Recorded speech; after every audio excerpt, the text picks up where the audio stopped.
Welcome all of you to this revision class for the upcoming UGC NET English. And this is provided by Professor Academy, Chennai. And in today's class, we are going to look at some of the most important critical concepts in literary theory. And let's start with the class. First, Lisible versus Scriptable. These two concepts are provided by the French critic Roland Barthes. The word Lisible is translated into readerly text, and the word Scriptable is translated into writerly text. For Roland Barthes, readerly text refers to any text that makes the readers passive consumers. In the sense, think of any classical text where we go along with the characters, we go along with the narration. And at the end of the story, we detach ourselves from the story and we come out of it. And we have been playing the role of the passive consumers. We just get along with the story. We don't actively participate with the story itself. Whereas in writerly text, think of any modernist text or any postmodernist text where we are provided with puzzles. We are challenged as readers. Our traditional notion of a text is challenged. And here we are forced to participate with the text. And this text is writerly text.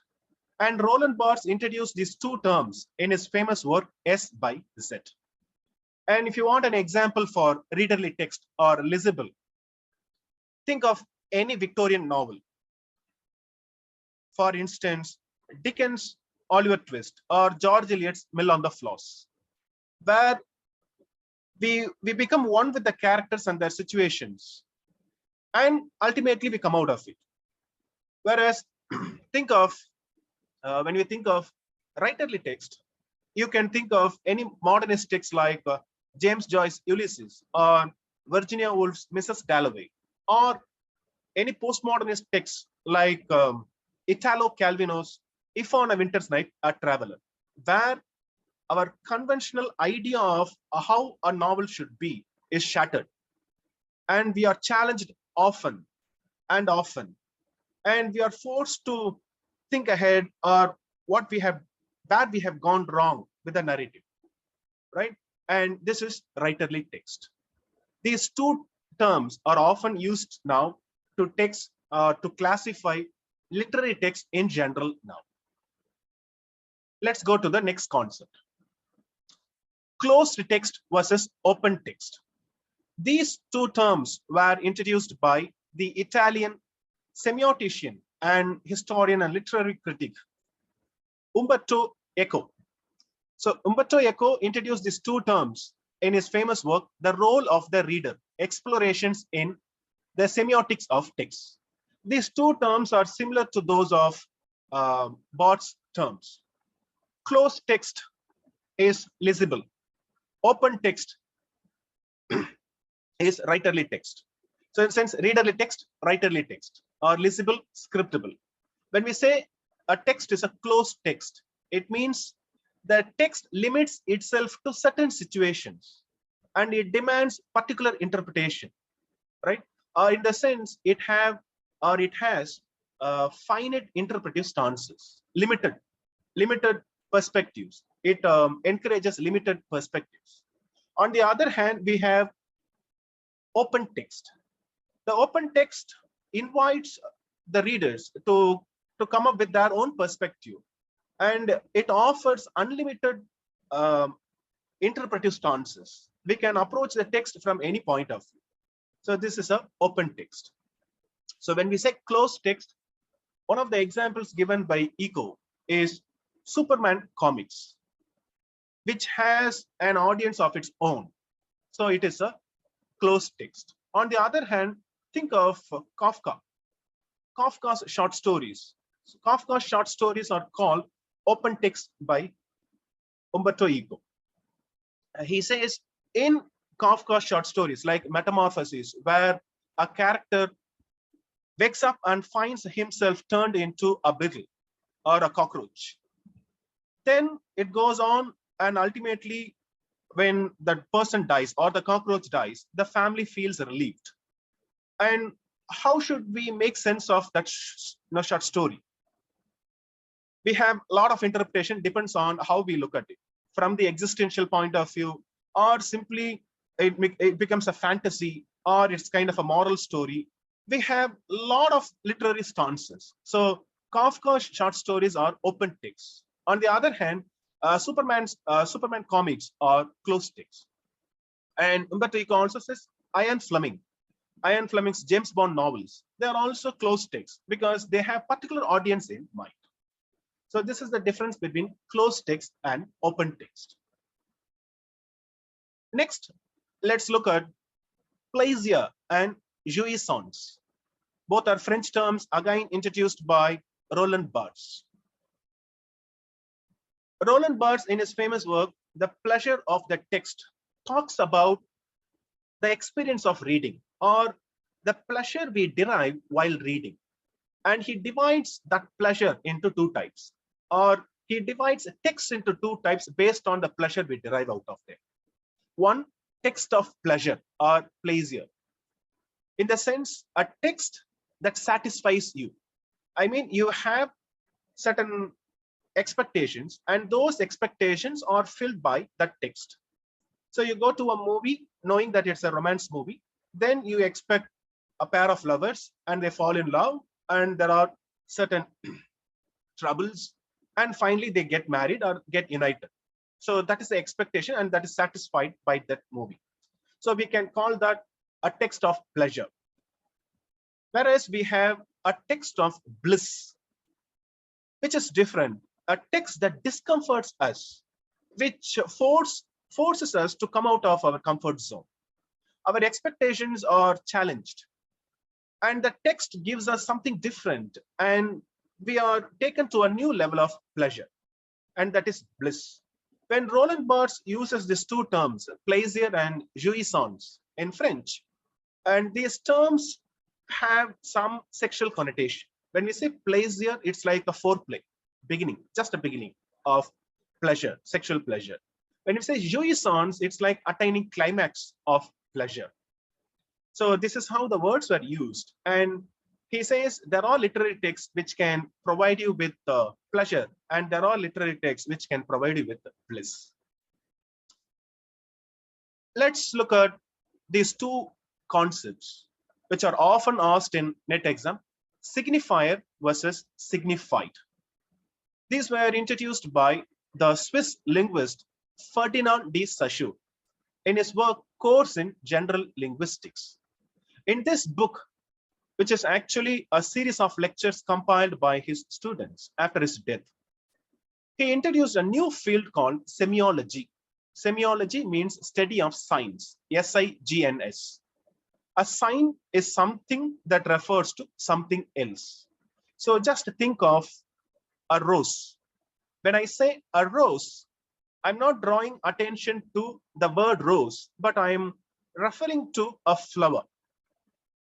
And this is a sign, something that refers to something else. And a sign is made of two parts, signifier and signified. When I say signifier, it refers to the material form of a sign. Material in the sense something that is tangible, something that can be touched, that can be seen, in the sense it can be visible, it can be auditory, it can be felt by touch, tactile, or even by taste, gustatory. So that is a material form of a sign. So just to think of the word tree, T-R-E-E. So now you're listening to me, now pronouncing that word tree, but you're also looking at the screen where there is a word in that circle. You know, the second part, T-R-E-E. So that is a graphic sign which you can see. And at the same time, you can also listen to me pronouncing that word tree. So one is auditory. You can listen to me with your ears, and you can look at it with your eyes. So this is a material form, something that can be seen or can be heard. And when you hear this sound, or when you look at this sign, tree, an idea forms in your mind, an idea of a tree. kind of an image, a mental image or a concept in your mind, and that is signified. So signified is the mental concept evoked by the signifier. And with this, there is another concept that as the relationship between a signifier and signified is arbitrary. In the sense, there is no natural connection or logical connection between a signifier and the signified. We don't know why a tree is called a tree. Is there a logic? We don't know. Saussure says that we take things for granted, in the sense we go by convention. We are told it is called tree and we follow that. We don't challenge that. It is established by a particular convention in a language. But there is no logic. And there is no logic at all. Because he asks us to compare the same word. If you have a logic, then why don't you compare the word in other languages? In other languages, if you find the same word, then there should be some logic. But for tree, in other languages, there are different words. In Tamil, we say maram. In Malayalam, maram. In Hindi, it's different. In Bengali, it's different. In French, it's arbre. In Latin, it's almost a similar word. So we do not have a logic. If there is logic, all the languages should have the same word for this concept. So that is Saussure's argument. So with this, let's go to the next concept. Paradigmatic relation versus syntagmatic relation. Again, these were introduced by Ferdinand de Saussure. So when we analyze syntaxes or language in general, we can analyze it in two ways. One, paradigmatic relation, in the sense, axis of substitution. So think of a sentence and you have to analyze it. It's like horizontally and another vertically. So if you analyze it vertically, then that is paradigmatic relation. Vertically, in the sense, just look at this sentence. The cat drank the milk. We have three parts. The cat drank the milk. Subject, verb, object. If you analyze it vertically, you can substitute one part for the other. You can substitute, for instance, the cat. Instead of cat, we can say the dog. Or we can say the rat. Or we can say the child. So this is based on substitution.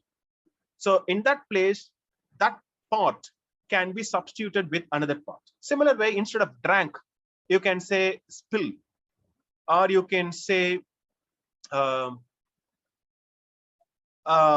maybe ate, something else, right? Then we go for the milk. So instead of milk, we can say the water, or we can say the juice, right? We can substitute the milk with something else. So if you analyze a sentence vertically and in through substitution, and that is paradigmatic relation. I mean, we analyze the paradigmatic relation of that particular syntax. On the other hand, we have syntagmatic relation based on axis of combination. Here we go horizontally. We have to study the relationship among or between the components of that particular sentence. The cat drank the milk. Each part is connected with the other part and they are related. And if you change the order, then we can't get the meaning. For instance, we can't say drank the cat the milk or the milk drank the cat. So that's not possible. Here we have to go with subject, verb, and object.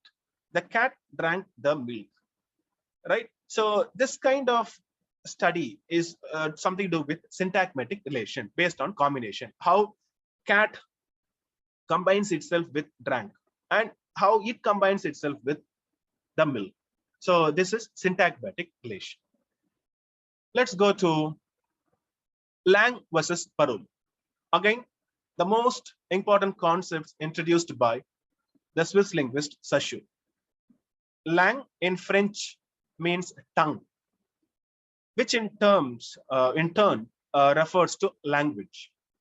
Parole refers to speech in French. So speech in a particular instance. So that's the meaning. So lang refers to a system of signs. So think of any language user. So any language user has a godown of language in their mind, or a bureau of language, we can say that. In the sense, whether it's a godown or anything else, or any bureau or any storehouse, simply put, our mind is like a storehouse. A storehouse where we store or we accumulate um, each and every concept of a particular language, one by one and through time. We don't just fill our mind with all the concepts at a given point of time. So even now, we learn about our mother tongue by and by. So it's stored somewhere in our mind, and in that we have all the components, or all the components that person knows about that language. So that is lang, a system of signs. Sign user learns it with effort because it's not a given. We have to learn it. That's why a person's knowledge of, or no, a person's knowledge of a language differs from another person's knowledge of the same language, because we learn it in a different way. So each person has a different different set of signs or system of signs. And with that storehouse, we produce parole, speech. Parole refers to how we use language in particular instances or signs in use. Or simply put, this is one of the manifestations of lang. Just think of an interview where you are expected to speak in certain language, where we can't show all the thing we know about our language, right? According to that situation, we act, or according to that situation, we speak. And that particular instance of speech is parole. And we can speak in a different way, or with our friends, with our family. So in each occasion, we speak in a different manner. So that each occasion is parole. Whereas a language is more like a storehouse, which is there in our mind all the time, which has everything we know about our language. So this is the difference between lang and parole. And we have concepts like competence and performance, which are similar to the concepts of lang and parole by Saussure. These terms were introduced by the American linguist Noam Chomsky in his famous book, Syntactic Structures.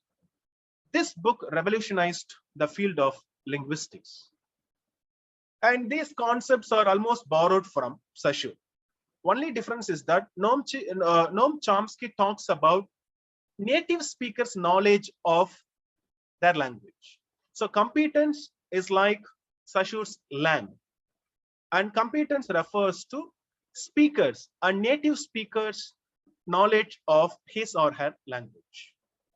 Similar way, when we say performance, it is similar to Saussure's parole. The specific utterance of speech, the way we speak in a particular instance. So that is performance. Only thing is, it's more to do with native speakers. Why native speakers? Because even if we learn a language, maybe our second language, English, or some other language, or for instance, Spanish, or if you learn any other language in India, we can't compete with, the native speakers. We are always outsiders in terms of idiomatic expressions, or their when it comes to their cultural knowledge or historical knowledge. We are always outsiders.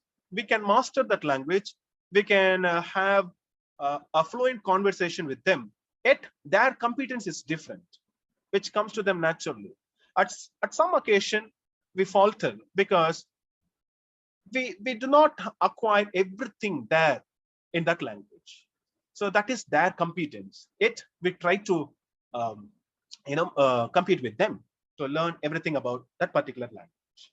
Performance, once you master a language, it comes automatically to us. Depends on the situation we speak. For instance, now this is a lecture that I have to speak, and it comes automatically to me. Performance, I'm performing here with the language or with the knowledge of English I have. So this is performance. Let's go to hypotext and hypertext. Hypotext and hypertext, these terms were introduced by the French literary critic Gerard Genette, Genette, in his book Palimpsest, Palimpsest. What is a hypotext? So think of literature in general. In history, a text first appears, followed by another text. So we have a series of texts. So if you want to refer to the text that appeared first, text A, then we call it hypotext. So historically, it came first, or chronologically, it came first. And the text that came afterwards, chronologically in time, then that is hypertext, text B. So Gerard Genette says the preceding or earlier text is hypotext, the ensuing or the following text, or the text that is grafted to the earlier text is hypertext. In the sense, think of parody. If a text parodies, imitates the earlier text and makes fun of the earlier text, and that text is hypertext. For instance, we have Umberto Eco's Granita. It's a kind of a short story. And this text makes fun of the earlier text, hypotext, Vladimir Nabokov's Lolita. So what happens in Lolita, where an elderly person, Humbert, has, or he is in love with a teenager, a kind of an, not amoral, a kind of an immoral love or unthinkable love. So in order to be with that girl or near that girl, he marries her mother, and the mother dies, and they go on a journey by car, and it goes on and on, right? Whereas this text, it makes fun of that very idea of that story, or very idea of that novel, Lolita. So here, a young man, in reverse, a young man falls in love with a granny. So that's why it's called Granita. Granny plus Lolita, Granita. So how a young person falls in love with an old woman, how he tries to live with that old woman by kidnapping her, or the woman comes with this guy and they go on a bicycle instead of a car. At every instance, this text parodies that text. So when you write essays or when you do your research, so you have to refer to the earlier text and this text, where you can make use of these terms, hypotext and hypertext, right? So next one, we have fabula versus sujet. F-A-B-U-L-A, fabula, and S-J-U-Z-H-E-T, sujet. Sujet, that's the pronunciation. Sujet. So fabula and sujet, these terms are used in a school of criticism called Russian formalism. For Russian formalists, these terms are unique, in the sense unique to understand literature in general. In literature, we often discuss the difference between story and plot. What is a story? The Russian formalists call the story fabula and the plot sujet. Story refers to a chronological arrangement of events. So plot or sujet, an aesthetic arrangement of events. Let me give an example. So just think of you as a writer. So you are going to write a story. What do you do first? You come up with a character sketch or a kind of a outline. So maybe a character is born, then what happens to that character next, some of the struggles, then overcoming the struggle, then kind of an end. So the events are arranged chronologically, right? One after the other, like a domino effect. On the other hand, when you write that story, so right now you have that sketch in your notebook, but when you write that story, so you have to rearrange the events in such a way so that you can arouse curiosity in the very first paragraph. And you have to take the reader through the story, and there should be some suspense. some kind of a thrill, and towards the end, everything, everything that is a complication, all the complications are unraveled. So in order to do that, you arrange the events in a different way, and there are causes and effects. Why this? Because earlier this happened. So you have to find some logic. So this is Suje, or simply put, think of a movie. So before making a movie, they have a story. So if someone asks you, what is the story of this film? Okay, you say this is about this, or this is about this event. But when you talk about the story in detail, you say, it opens with this scene, then this scene, in interval this happened, then towards the end this happened. So simply put, that is more like writing, and this plot is more like screenplay. When you write screenplay, you have to engage the audience in such a way that you have to arrange the events in a different order, or think of any thriller for that matter. If you are going to write a murder mystery, or make a movie based on a murder mystery, if you just go with a chronological arrangement where you reveal the killer in the first scene itself, then there is no thrill at all. But when you think of that story, or when you think of coming up with the story, you have everything in order. A killer comes, who is the killer, or how he kills or she kills someone, everything is perfect order.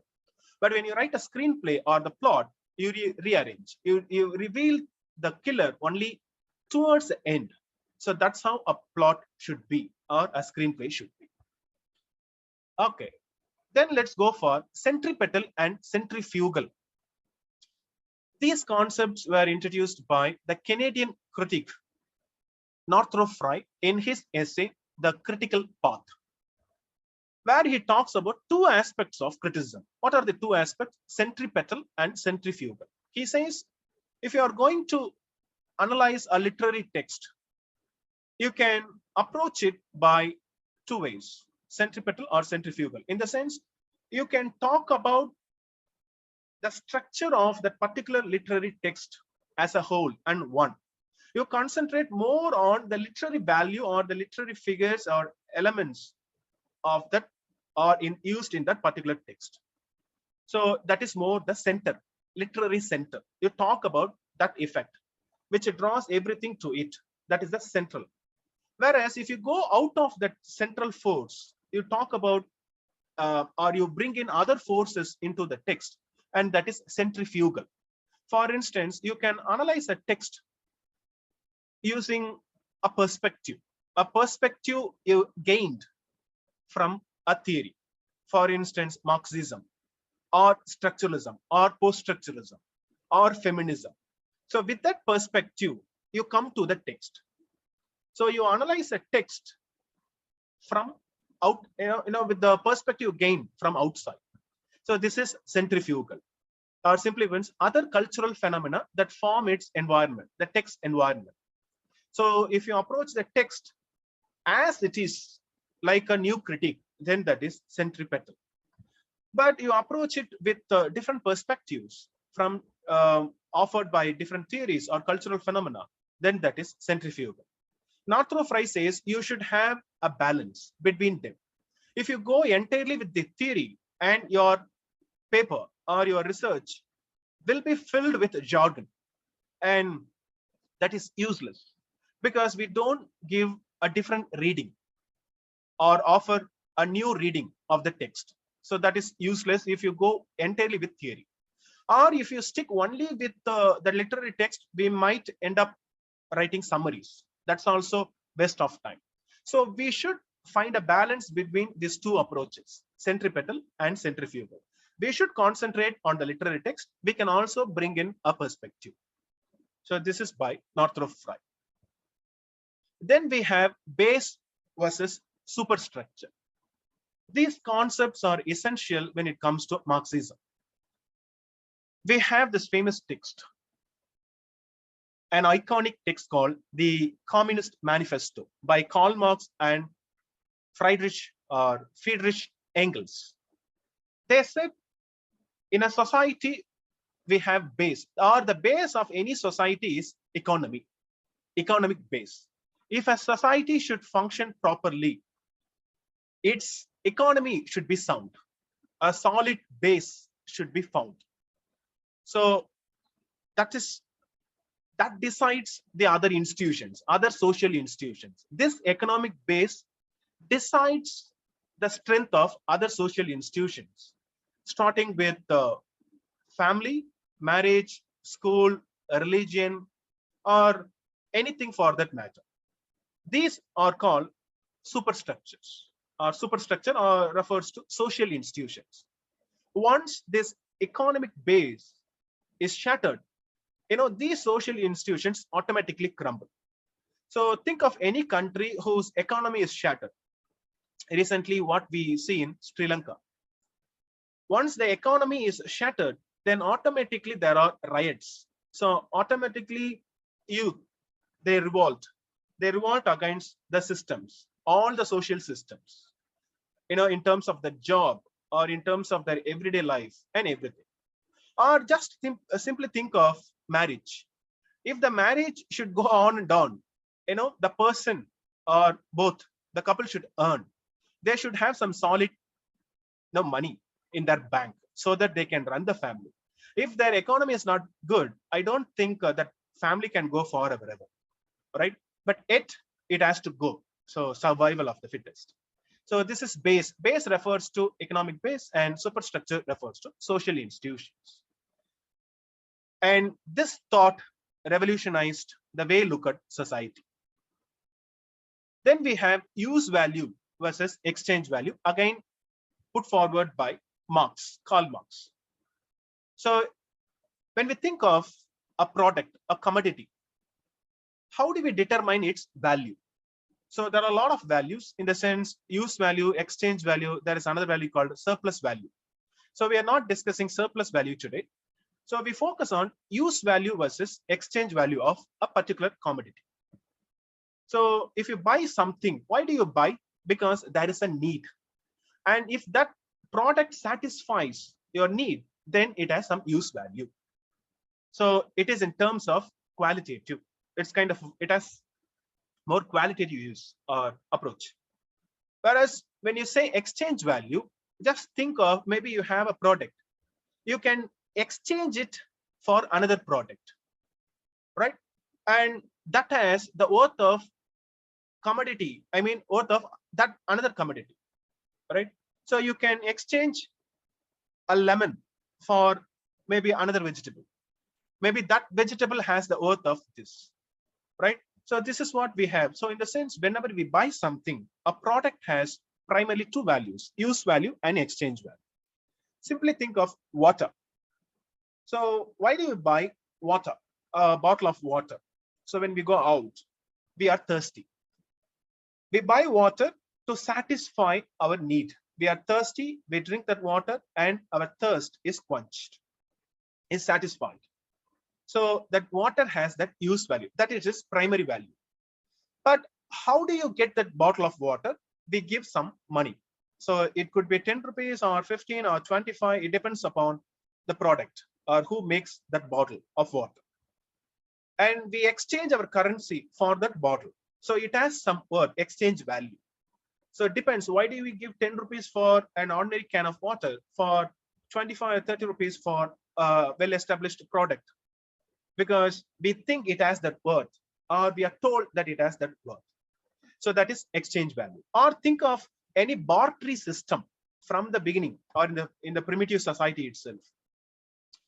So when we have neighbors, we exchange what we have in our gardens. For instance, in my garden, if I have drumstick, I can exchange it for mango from the neighbor. So the neighbor can get drumstick, I can get mango. So that is the exchange value of this particular drumstick. Maybe I can give 4 or 5 drumsticks and that person give 2 or 3 mangoes. Okay, so this is use value and exchange value. Then we have ISA and RSA. What is ISA and RSA? Again, something to do with Marxism. And this time, these terms were introduced by the French critic, Louis Althusser, Althusser. ISA, ideological state apparatus, RSA, repressive state apparatus. Whenever we talk about ideology, we think of this critic who talks more about ideology.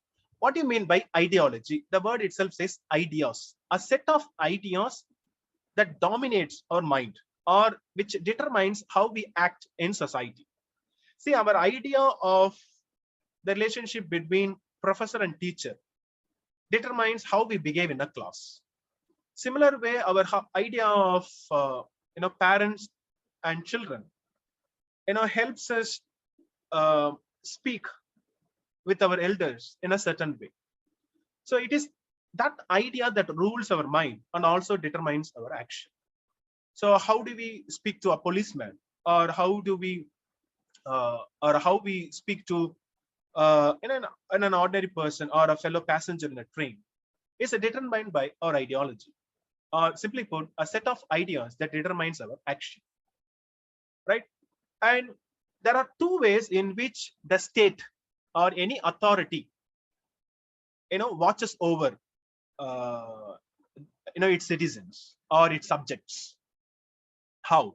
A state cannot come in person to watch over a particular subject or subjects in general. How does a state surveillance, it's like a big brother watching you, watch over the subject? Simple. First one, ideological state apparatus. There are certain means. No, the apparatus used by the state, but it's only at the idea level. For instance, it operates in the private domain. Private domain in the sense the family or educational institutions or legion, where we are often told, or in the sense, ideas are often planted in our mind. So in a family, they say, hey, do not speak in a rough way against or to an elder. You can't raise voice against an elder, right? Or you can't speak swear words in a classroom, or in a religion you can't go against its principles. Or if the religion says you can't eat meat, you can't eat meat if you go against it, or if you can't drink. There are certain rules and regulations in each and every domain, in this private domain. But it's more like soft, very soft. They teach these values by and by. So these ideas are planted in our mind by and by. So it's very soft. And this is also a kind of state apparatus. Family is like a state apparatus. A state can control us through family. We don't know that. We are not aware of that. Whereas we have repressive state apparatus, or SA, which functions in a public domain. It's more by violence. In the sense, imagine that you go against a set of ideas or set of rules. For instance, you violate a traffic rule. Maybe in a class, you speak against the professor or teacher. Maybe you speak bad words in a family. Then what happens? Or just you commit a murder, or you commit a crime. There, the state intervenes. And we have apparatuses like the police, the army, the prison, or anything that controls you directly. And this is repressive. In the sense, they repress your violence, or they repress your rebellion. If you go against the set of ideas in you, the ideology, because if you go against the ideology, you're questioning the state. So when you question the state, then the state feels threatened. So you should be suppressed, or your ideas should be suppressed. So we have the police or the army or prison or something else that comes in, and our rebellion is quelled. So this is repressive state apparatus. Then we go for the semiotic versus the symbolic. The semiotic versus the symbolic were introduced by Bulgarian French psychoanalyst Julia Kristeva in her work Revolution in Poetic Language. She says these are the two modes of the signifying system. We can think of Saussure, sign and semiology, something that refers to something. But before we acquire language, in our childhood, there are a lot of stages in acquiring language, right? And the primary stage is more the semiotic. The semiotic, where we are more to do that everything is to do with emotion. Our primary concern is to express ourselves. If you are hungry or thirsty, we cry as a child. Then our need is satisfied.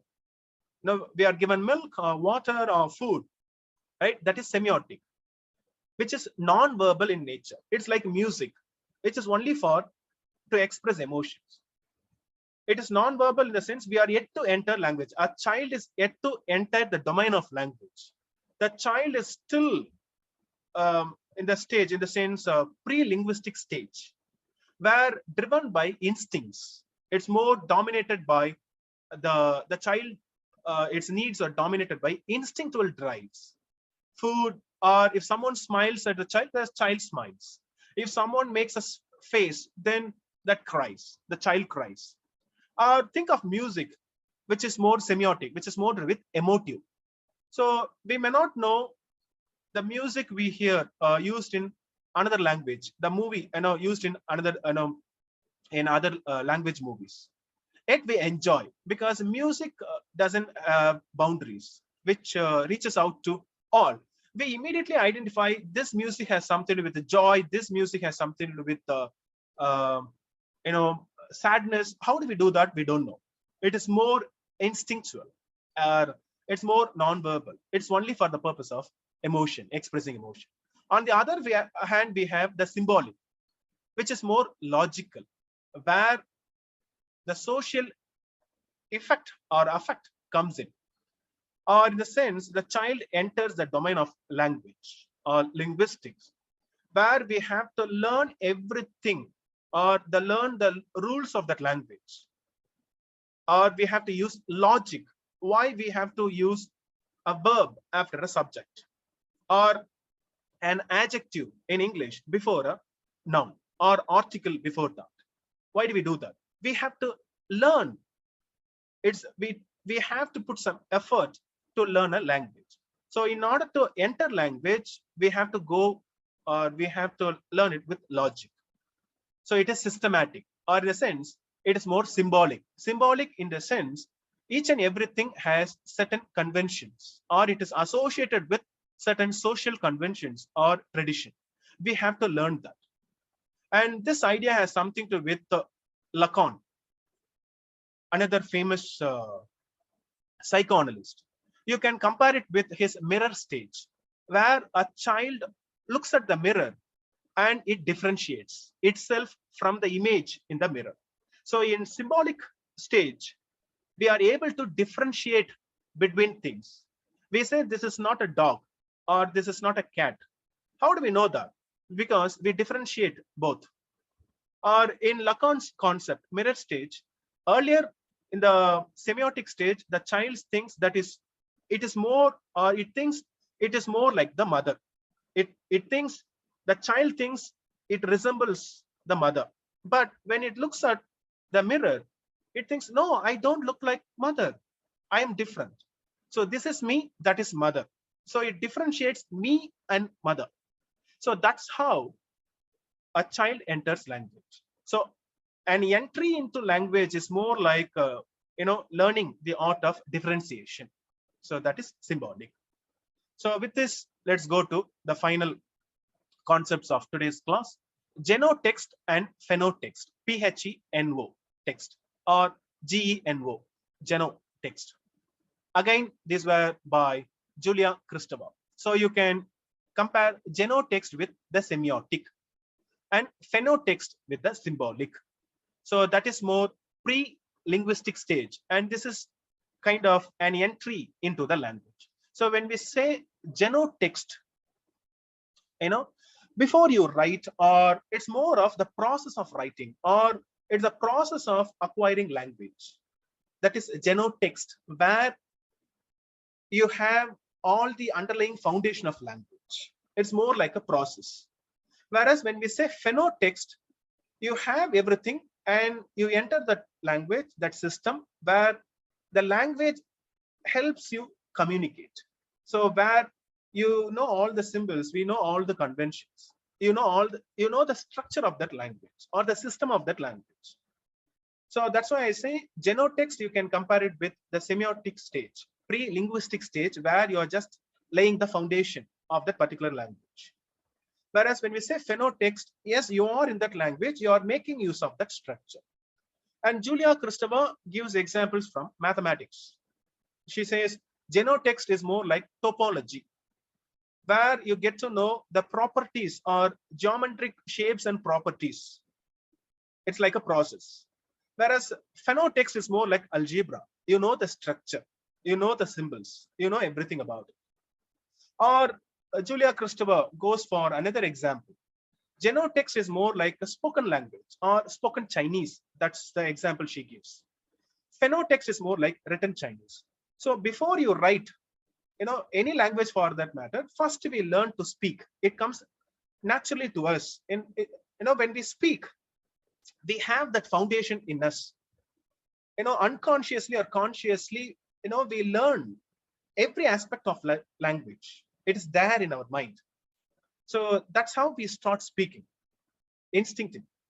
Whereas when it comes to writing, you should know the structure of that language. You should know the letters used in that particular language. Especially when you go for Chinese, it's like a pictographical, it's like pictorial. It's like writing or it's like a drawing. So without knowing how to draw that particular sign or particular letter, meaning something or some idea, you can't do that. So this is more like phenotext. So simply put, genotext associate with the semiotic, phenotext associate with symbolic. So with this, let's finish today's revision class. I hope it's useful. Please listen to this lecture again and again, and also study some of the other concepts introduced by these critics. And you can expect many classes like this, revision classes, in the upcoming days. Please subscribe to Professor Academy English. This is a YouTube channel that you should subscribe, Professor Academy English. And this channel is exclusively meant for students of English literature and for the aspirants of NET exam. And there's also a main channel, Professor Academy. That's the main channel where the same video is available in Tamil. So if you're a Tamil and if you want to listen to the same video, all these concepts, or if you want to understand all these concepts in the Tamil language, then you can go to Professor Academy's main channel, which is where you have all these revision classes available in Tamil. And Professor Academy offers courses for UGC NET, SET, and in Tamil Nadu, we offer courses for UGTRB, PGTRB, Polytechnic TRB, and TET. So thank you so much. See you another video. See you in another video with another interesting concept useful for UGC NET exam. Thank you.